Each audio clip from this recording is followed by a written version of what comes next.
An attempted coup in Turkey has ended and the military surrendered as the death toll from a violent night is on the rise.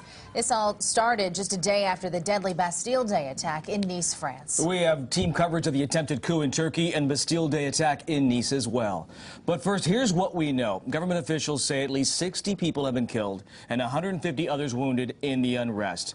Thanks for joining us. I'm Tony Lopez. And I'm Christina Janes. Tonight, Turkey's president says those who tried to overthrow his government will be severely punished. An attempted coup by elements of the Turkish military led to a night of chaos and violence. Tanks surrounded the Istanbul airport. Bridges connecting the city were shut down. But early Saturday morning, President Recep Erdogan, who had been on vacation, managed to return to Istanbul and said the plotters would pay a heavy price for their treason. Erdogan is a controversial figure, seen as authoritarian by many secular Turks, but fiercely supported by others and repeatedly elected. It was unclear how much of the military had revolted, but the group portrayed themselves as liberators, writing that they'd acted to, quote, reinstall the constitutional order, democracy, human rights, and freedoms. The White House released a statement saying the President and Secretary of State John Kerry agreed that all parties in Turkey should support the democratically elected government. Large crowds gathered into the early morning, some cheering and others denouncing a night that left Turkey in uncertain hands.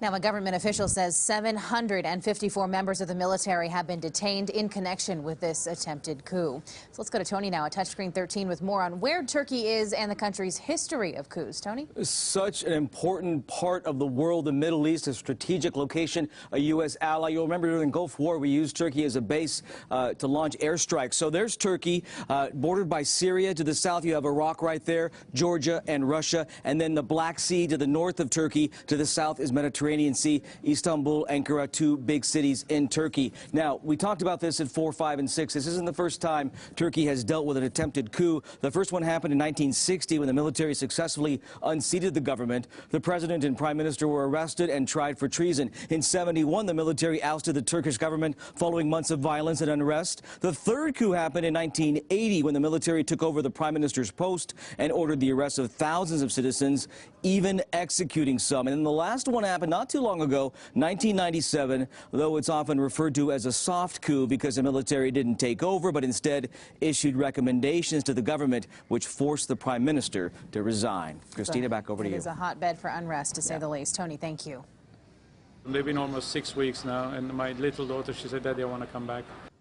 Confusion was compounded by fear for a Rockland man whose family was caught in the crossfire of that attempted military coup in Turkey. CBS 13's Adrian Moore joining us live in the newsroom now with how a local restaurant owner is coping with the chaos thousands of miles away. Adrian? Christina, Arturo Hazar has had his cell phone glued to his hand all day long because his wife and young daughter are right there in the heart of the chaos in Turkey. He says they are safe tonight, but because airports are still closed, getting them back home isn't happening anytime soon.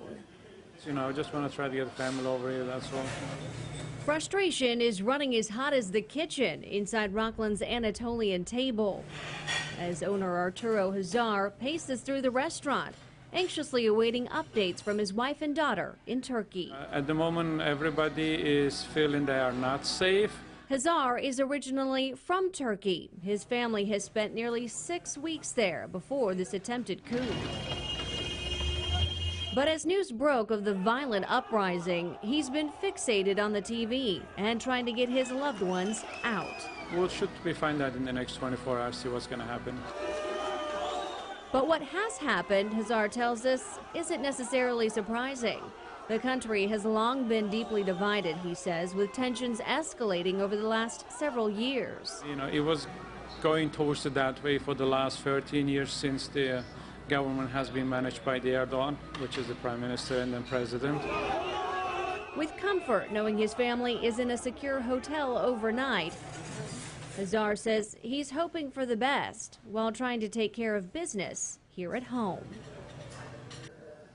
Now, Hazar also has some other family and friends there in Turkey. He says everyone has been accounted for and is safe tonight. Let's hope it stays that way. Adrian, thank you.